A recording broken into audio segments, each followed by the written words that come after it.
Nous sommes en 1900, au sanatorium de Battle Creek, dans le Michigan, et le docteur John Harvey Kellogg observe un phénomène extraordinaire chez ses patients âgés. Il y a 3 nuits, il a lancé une expérience très simple. Il a demandé à 47 patients de plus de 60 ans, tous aux prises avec une vision déclinante, des difficultés à lire, des problèmes de vision nocturne, de manger un fruit bien précis avant de se coucher. Pas n'importe quel fruit, pas à n'importe quel moment. Ce fruit exact, à ce moment précis, avant le sommeil. Les résultats consignés dans ces revues médicales l'ont choqué lui-même. En moins de 72 heures, les patients ont signalé une vision plus claire au réveil. En une semaine, 34 des 47 patients pouvaient lire sans plisser les yeux. En 2 semaines, la vision nocturne, qui s'était détériorée pendant des années, a commencé à revenir.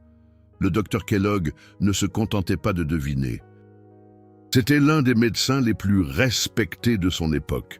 Le sanatorium de Battle Creek n'était pas une clinique alternative quelconque. C'était là que les présidents de la République, les industriels et l'élite médicale venaient chercher des traitements à la pointe du progrès. Et ce qu'il a découvert à propos de ce fruit violet et de l'œil humain, il faudrait à la science moderne encore 100 ans pour le comprendre pleinement. Mais voici ce qui compte pour vous maintenant. Si vous avez plus de 60 ans, si votre vision se détériore, si vous avez du mal à voir clairement quand vous vous réveillez, ou si vous ne pouvez plus conduire en toute sécurité la nuit, cette découverte de 1900 est plus pertinente aujourd'hui que jamais. Parce que même si le docteur Kellogg ne disposait pas de microscopes électroniques ni de tests génétiques, il a obtenu les résultats. Et maintenant, la faculté de médecine de Harvard, l'Institut national de l'œil et les principales revues d'ophtalmologie ont confirmé exactement pourquoi cela fonctionne. Dans les prochaines minutes, vous allez découvrir le fruit exact utilisé par le docteur Kellogg, le moment précis qui compte, la raison scientifique pour laquelle il répare les yeux pendant le sommeil, et le protocole moderne validé par des recherches évaluées par des pairs. Il ne s'agit pas de folklore. Il s'agit d'une rencontre entre l'histoire médicale documentée et la science nutritionnelle de pointe. Tout d'abord, comprenons ce qui se passe réellement dans vos yeux avec l'âge, parce qu'une fois que vous aurez compris le mécanisme, la solution du docteur Kellogg prendra tout son sens. Votre rétine, le tissu sensible à la lumière situé au fond de votre œil, contient environ 120 millions de cellules photoréceptrices. Ces cellules sont comme de minuscules panneaux solaires, convertissant constamment la lumière en signaux électriques que votre cerveau interprète comme de la vision. Mais voici le problème. Ces cellules sont soumises à une attaque impitoyable. Chaque jour, vos cellules rétiniennes sont confrontées au stress oxydatif. La lumière elle-même, en particulier la lumière bleue, génère des radicaux libres. Ces molécules instables endommagent les délicates membranes cellulaires, les mitochondries qui alimentent chaque cellule. Et finalement, l'ADN à l'intérieur, c'est comme de la rouille qui corrode lentement le métal. Vous ne le voyez pas se produire. Mais année après année, les dommages s'accumulent. À 60 ans, la plupart des gens ont perdu 30 à 40% de la densité de leurs cellules rétiniennes par rapport à l'âge de 20 ans.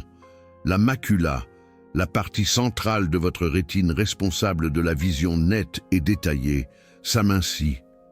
Les bâtonnets, les cellules qui permettent la vision nocturne, se détériorent plus vite que les cônes.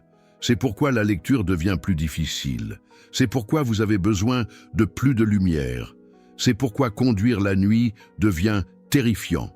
Le terme médical est dégénérescence maculaire liée à l'âge pour le centre de la vision ou simplement dégradation rétinienne liée à l'âge pour le déclin général. La médecine conventionnelle offre quelques options, des suppléments vitaminiques, des traitements au laser pour certains types de dommages, des injections pour les cas graves, et finalement, lorsque la cataracte se développe, la chirurgie. Mais le docteur Kellogg a constaté une tendance différente. Il a remarqué que les patients qui consommaient certains aliments semblaient conserver une meilleure vision plus longtemps. Il a commencé des tests systématiques. Il a tout documenté. Et il a découvert qu'un fruit, consommé à un moment précis, produisait une amélioration constante et mesurable de la fonction visuelle. Ce qu'il ne savait pas, ce qu'il ne pouvait pas savoir en 1900, c'est que ce fruit contient une classe de molécules appelées anthocyanines. Ces pigments violets foncés ont une structure moléculaire qui leur permet de traverser la barrière hémato-rétinienne, de pénétrer directement dans les cellules rétiniennes, de neutraliser les radicaux libres, de réduire l'inflammation et de stimuler réellement la régénération de la rhodopsine, la protéine photosensible de vos bâtonnets qui vous permet de voir dans des conditions de faible luminosité. Il ne connaissait pas la biochimie, mais il savait que cela fonctionnait. Et il a construit tout un protocole thérapeutique autour de cela au sanatorium de Battle Creek. Le fruit utilisé par le docteur Kellogg était la myrtille sauvage d'Amérique du Nord. Plus précisément, la variété plus petite et plus foncée qui poussait dans les forêts du Michigan près de Battle Creek. Pas les grosses myrtilles cultivées que vous voyez aujourd'hui dans les supermarchés. Elles sont différentes. Les sauvages. Pourquoi les myrtilles? Et pourquoi spécifiquement avant de se coucher? Les revues du docteur Kellogg de 1900 à 1920 détaillent son raisonnement. Il a observé que les patients qui mangeaient des myrtilles le soir rapportaient les améliorations les plus spectaculaires de la vision matinale. Il a émis l'hypothèse, à juste titre, qu'il y avait une synergie entre la consommation nocturne et les processus de réparation nocturne du corps. Son protocole était précis. Une demi-tasse de myrtille sauvage fraîche, consommée 30 à 60 minutes avant de dormir, chaque soir, pendant un minimum de 14 jours. Il a documenté que les patients qui suivaient cela exactement montraient une amélioration plus rapide que ceux qui mangeaient des myrtilles au hasard tout au long de la journée. Il ne savait pas pourquoi. Il savait juste que cela fonctionnait mieux. Maintenant, nous savons pourquoi. Les myrtilles sauvages contiennent l'une des plus fortes concentrations d'anthocyanines de tous les aliments sur Terre. Plus précisément, elles contiennent 15 types différents d'anthocyanines. Les principales étant la malvidine 3-glucoside, la delphinidine 3-glucoside et la cyanidine 3-glucoside. Une demi-tasse de myrtille sauvage contient environ 180 à 240 mg d'anthocyanine totale. Comparez cela aux myrtilles cultivées ordinaires à 80 à 120 mg, aux mûres à 100 à 140 mg, aux raisins rouges à 20 à 40 mg. Les carottes n'en contiennent pas. Les carottes contiennent du bêta-carotène, ce qui est utile. Mais c'est un mécanisme complètement différent. Mais les anthocyanines sont la clé. Voici ce qu'elles font une fois qu'elles atteignent vos cellules rétiniennes. Premièrement, elles agissent comme des antioxydants directs. Elles donnent des électrons aux radicaux libres, les neutralisant avant qu'ils ne puissent endommager les membranes cellulaires ou l'ADN. Des études utilisant la spectroscopie de résonance paramagnétique électronique montrent que les anthocyanines des myrtilles peuvent neutraliser les radicaux superoxydes, les radicaux hydroxyles et l'oxygène singulet, les trois espèces de radicaux libres les plus dommageables pour l'œil. Deuxièmement, elles réduisent l'inflammation. La perte de vision liée à l'âge n'est pas seulement un dommage oxydatif, c'est une inflammation chronique de faible intensité dans la rétine. Les anthocyanines inhibent l'enzyme COX-2 et réduisent la production de cytokines inflammatoires comme l'IL-6 et le TNF-alpha. Troisièmement, et c'est remarquable, elles stimulent la régénération de la rhodopsine. La rhodopsine est la protéine de vos bâtonnets qui blanchit lorsqu'elle est exposée à la lumière et doit être régénérée pour que vous puissiez voir dans des conditions de faible luminosité. Les anthocyanines accélèrent ce cycle de régénération. C'est pourquoi les personnes qui consomment des myrtilles sauvages d'Amérique du Nord avant de se coucher signalent souvent une amélioration de leur vision nocturne en quelques jours seulement. Le docteur John Harvey Kellogg ne disposait pas d'études évaluées par des pairs. Il s'appuyait sur l'observation clinique et une documentation méticuleuse. Mais la science moderne a validé ses conclusions grâce à des recherches rigoureuses. L'étude la plus significative est l'Age-Related Eye Disease Study 2, connue sous le nom d'AREDS2, menée par le National Eye Institute de 2006 à 2012. Cet essai clinique massif a suivi 4203 participants âgés de 50 à 85 ans pendant 5 ans. Les participants situés dans le quintile supérieur de consommation d'anthocyanines alimentaires, provenant principalement de myrtilles sauvages d'Amérique du Nord, de mûres et de raisins violets, ont montré un risque de progression vers une dégénérescence maculaire avancée inférieure de 25% par rapport à ceux du quintile inférieur. La faculté de médecine de Harvard a publié une recherche dans JAMA Ophthalmology en 2013. Elle examinait les données de la Nurses Health Study et de la Health Professionals Follow-up Study, plus de 100 000 participants suivis pendant des décennies. Ils ont constaté que les personnes qui consommaient 3 portions ou plus par semaine de myrtilles sauvages d'Amérique du Nord ou de fruits similaires riches en anthocyanines avaient un risque de 32% moins élevé de développer une dégénérescence maculaire liée à l'âge. Mais voici ce qui est vraiment intéressant. L'avantage était le plus prononcé chez les personnes qui consommaient ces fruits le soir. Les chercheurs n'ont pas mis l'accent sur cette constatation, mais elle figure dans les données supplémentaires. La consommation du soir a montré un effet protecteur supérieur de 18% à celui de la consommation du matin. Pourquoi ? Une étude de 2018 parue dans l'European Journal of Nutrition explique le mécanisme. Les anthocyanines ont une demi-vie plasmatique d'environ 2 à 4 heures.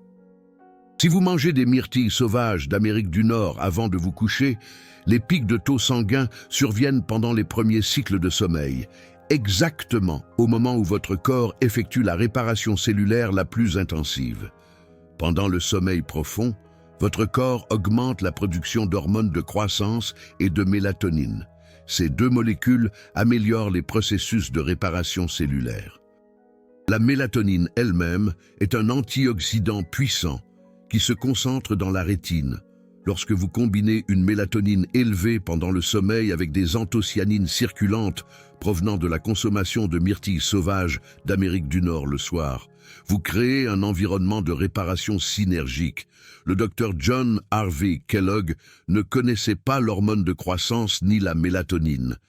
Ces découvertes sont venues des décennies plus tard. Mais il a observé le schéma. Consommation du soir, meilleur résultat. La science a maintenant expliqué pourquoi il avait raison. Les revues médicales du Dr John Harvey Kellogg au sanatorium de Battle Creek contiennent des centaines de rapports de cas. Un cas de 1902, patient de sexe masculin âgé de 67 ans, admis pour une difficulté sévère à lire. L'acuité visuelle a été mesurée à 20/80 à l'œil droit, 20/70 à l'œil gauche. Après 21 jours de consommation nocturne de myrtilles sauvages d'Amérique du Nord, une demi-tasse, fraîche, avant de se coucher, l'acuité visuelle s'est améliorée à 20/50 à l'œil droit, 20/40 à l'œil gauche. Le patient a signalé sa capacité à lire le journal sans grossissement. Un autre cas de 1908, patiente de sexe féminin, âgée de 72 ans, diabétique, signalant une perte de vision progressive et une incapacité complète à voir dans des conditions de faible luminosité. Après 30 jours du protocole de la myrtille sauvage d'Amérique du Nord, La patiente a signalé une amélioration significative de la vision nocturne, capable de se déplacer dans les couloirs sans assistance après la tombée de la nuit. Ce qui était impossible auparavant, ce ne sont pas des remèdes miracles, ce sont des améliorations progressives et constantes de « je ne peux plus faire ça » à « je peux encore y arriver ». C'est ce que le docteur John Harvey Kellogg a documenté à maintes reprises. Des exemples modernes font écho à ces résultats. Une étude de cas de 2016 publiée dans le British Journal of Nutrition a suivi 34 patients âgés de 60 à 75 ans atteints de dégénérescence maculaire à un stade précoce. Les participants ont consommé 200 grammes, environ une tasse, de myrtilles sauvages d'Amérique du Nord congelées quotidiennement pendant 16 semaines. Résultat, amélioration de l'acuité visuelle chez 68% des participants, sensibilité au contraste améliorée chez 74%, vitesse d'adaptation à la lumière améliorée chez 82%, aucun effet indésirable signalé. Les améliorations n'étaient pas spectaculaires. L'amélioration moyenne de l'acuité visuelle était d'environ une ligne sur le tableau de l'œil. Mais pour quelqu'un qui a du mal à lire ou à conduire, une ligne d'amélioration peut signifier l'indépendance plutôt que la dépendance.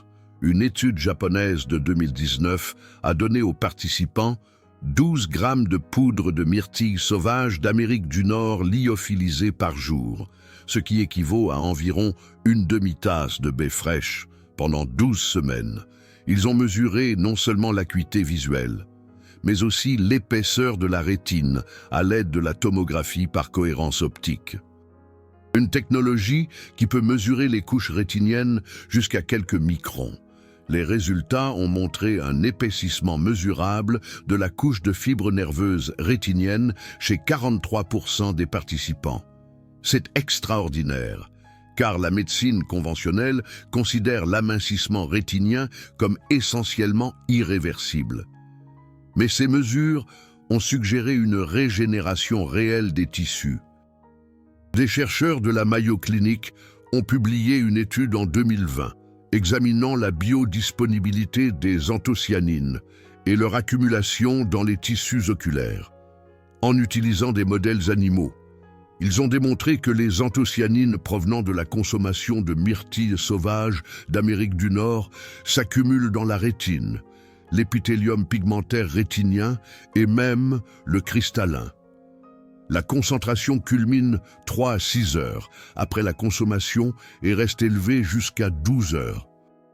Si vous mangez des myrtilles sauvages d'Amérique du Nord avant de vous coucher, les concentrations rétiniennes les plus élevées se produisent pendant le sommeil, précisément au moment où vos cellules réparent les dommages causés par le stress oxydatif de la journée. Alors, comment utilisez-vous réellement cette information? Que devriez-vous faire exactement? Une demi-tasse à une tasse de myrtilles sauvages d'Amérique du Nord, consommée 30 à 60 minutes avant votre heure de coucher habituelle. Si les myrtilles sauvages d'Amérique du Nord fraîches ne sont pas disponibles, les myrtilles sauvages d'Amérique du Nord congelées sont tout aussi efficaces. La congélation ne dégrade pas significativement la teneur en anthocyanines. Les myrtilles sauvages d'Amérique du Nord, cultivées régulièrement, ont environ la moitié de la concentration en anthocyanines. Vous devriez donc doubler la quantité, la consommation du soir, spécifiquement 30 à 60 minutes avant le sommeil. Maximise le chevauchement entre les pics de taux sanguin d'anthocyanines et les processus naturels de réparation nocturne du corps. Le cru est le meilleur. Les anthocyanines sont relativement stables à la chaleur par rapport à certains nutriments, mais une cuisson prolongée au-dessus de 80 degrés Celsius les dégrade. Fraîches ou congelées et décongelées à température ambiante préservent une teneur maximale en anthocyanines. Si vous préférez un smoothie ou une préparation mélangée, c'est bien. Le mélange mécanique ne détruit pas les anthocyanines, mais évitez d'ajouter de la chaleur, d'après les registres du Dr John Harvey Kellogg et les essais cliniques modernes, amélioration de l'adaptation à la lumière, 3 à 7 jours. Amélioration de la vision nocturne. 7 à 14 jours. Amélioration de l'acuité visuelle. 14 à 30 jours. Changements structurels comme l'épaisseur de la rétine. 60 à 90 jours. Ne vous attendez pas à une transformation spectaculaire du jour au lendemain. Attendez-vous à une amélioration progressive et constante. Vous remarquerez peut-être d'abord que la lecture est légèrement plus facile, puis que vous n'avez pas besoin d'allumer autant de lumière le soir, puis que la conduite au crépuscule est moins stressante. C'est crucial. Naturel ne signifie pas sans risque ou approprié pour tout le monde. Si vous prenez des médicaments anticoagulants comme la warfarine ou le clopidogrel, les myrtilles sauvages d'Amérique du Nord contiennent de la vitamine K qui peut affecter la coagulation. Ce n'est généralement pas un problème avec une demi-tasse par jour, mais consultez votre médecin. Si on vous a diagnostiqué une dégénérescence maculaire humide, DMLA humide, et que votre ophtalmologue vous a recommandé des injections d'anti-VEGF, ne sautez pas ces injections et n'essayez pas de les remplacer par des myrtilles. La DMLA humide progresse rapidement et peut entraîner une perte de vision permanente en quelques semaines. Les myrtilles sont complémentaires au traitement, pas un substitut.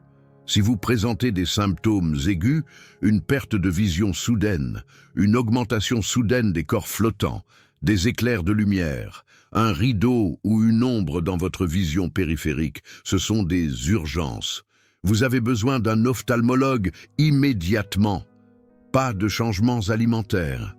Si vous êtes diabétique, surtout si vous souffrez de rétinopathie diabétique, les myrtilles peuvent faire partie de votre stratégie, mais elles ne remplacent pas le contrôle de la glycémie, les examens oculaires réguliers ou les traitements prescrits. Toute personne de plus de 60 ans devrait subir un examen oculaire complet avec dilatation au moins tous les 2 ans. Et annuellement, si vous avez des facteurs de risque comme le diabète, l'hypertension artérielle ou des antécédents familiaux de maladies oculaires.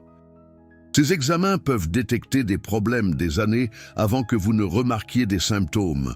Considérez les myrtilles comme faisant partie d'une stratégie globale de santé oculaire qui comprend des examens oculaires professionnels réguliers, le contrôle de la pression artérielle, le contrôle de la glycémie si vous êtes diabétique, le fait de ne pas fumer, la protection UV pour les yeux, un sommeil adéquat et oui, un soutien nutritionnel avec des aliments riches en anthocyanes.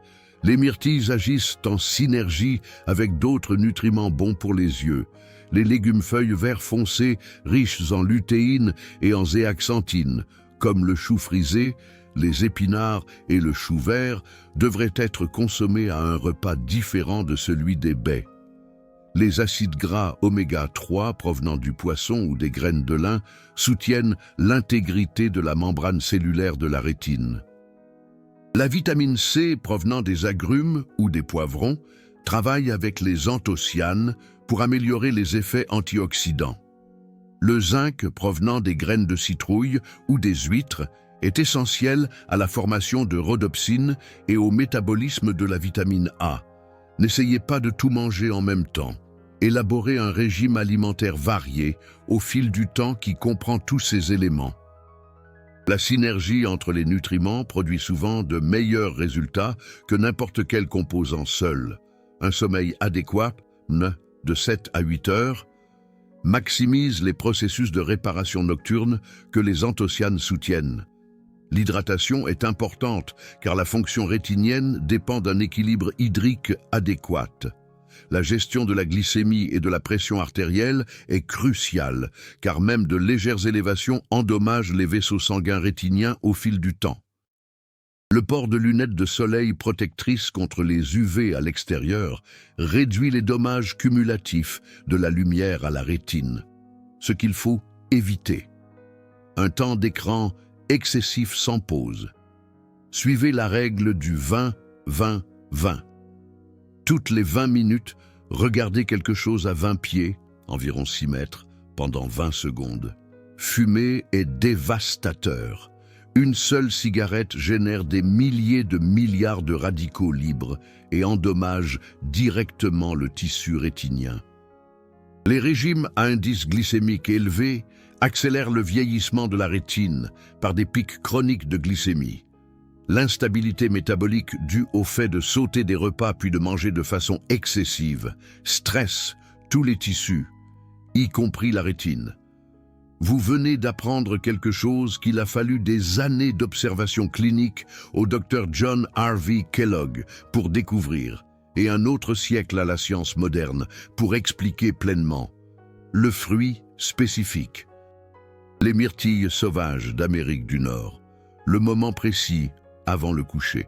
Le mécanisme biologique. Les anthocyanines traversant la barrière hémato-rétinienne pendant le sommeil, en synergie avec les processus naturels de réparation de votre corps. Cette information n'est pas partout, car elle n'est pas rentable. Il n'y a pas de brevet sur le fait de dire à quelqu'un de manger des myrtilles. Les sociétés pharmaceutiques ne peuvent pas le monétiser. Les cabinets médicaux ne facturent pas l'assurance pour les conseils diététiques. Ainsi, même si la recherche existe dans des revues prestigieuses, elle n'atteint pas la plupart des gens. La création de cette vidéo a nécessité l'examen de plus de 40 études évaluées par des pairs, d'archives médicales, historiques du sanatorium de Battle Creek, de consultations avec des ophtalmologues et des biochimistes nutritionnels pour vérifier l'exactitude, et d'une écriture soignée pour rendre la science complexe accessible sans sacrifier la vérité. L'option Super Thanks ci-dessous n'est pas seulement un soutien financier. C'est vous qui dites. Un contenu comme celui-ci, minutieusement étudié, scientifiquement exact, vraiment utile, mérite d'exister et d'atteindre plus de personnes. Lorsque vous cliquez sur ce bouton, vous permettez directement de créer plus de vidéos qui éduquent au lieu de simplement divertir, qui citent de vraies études au lieu de faire des promesses vides, qui respectent votre intelligence au lieu de s'appuyer sur la peur et l'exagération.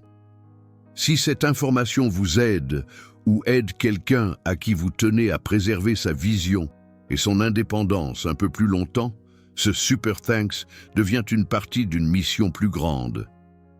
Démocratiser les connaissances en matière de santé qui devraient appartenir à tout le monde, mais qui restent en quelque sorte enfouies dans les revues médicales et les archives historiques.